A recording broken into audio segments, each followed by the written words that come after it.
রাষ্ট্র সংস্কারের প্রয়োজনে তরুণদের প্ল্যাটফর্ম বৈষম্য বিরোধী ছাত্র আন্দোলন এবার গঠন করতে পারে নতুন রাজনৈতিক দল।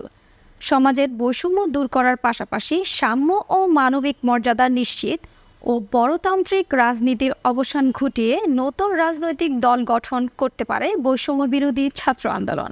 শোষণ, বঞ্চনা আর বৈষম্যের বিরুদ্ধে তারুণ্যের প্রতিবাদে সৃষ্ট গণজোয়ারে নতুন যুগে পদার্পণ করেছে বাংলাদেশ। এখন রাষ্ট্র সংস্কারের পালা, আর সেই গুরুদায়িত্ব পালনে পাঞ্জেরির ভূমিকায় তরুণরা। তাদের ঘিরে 18 কোটি মানুষের প্রত্যাশা যেন একটু বেশি। তরুণরাও ঢেলে সাজাতে চান বাংলাদেশকে। সমন্বয়ক হাসনাত আবদুল্লাহ বলেন, রাজনৈতিক দলের নীতি নির্ধারণে যারা ছিল এতদিন বা আছে, তারা বার্ধক্যের ভারে তরুণদের কথা বুঝতে পারেনি। আমরা তরুণদের কথা শুনব, দেশের জনগণের কথা শুনব। তার ভিত্তিতে একটি দল গঠিত হবে। কোনো প্রতিষ্ঠানকে ধ্বংস করা হবে না। চাঁদাবাজি, দুর্নীতি বন্ধ করাই হবে আমাদের মূল লক্ষ্য।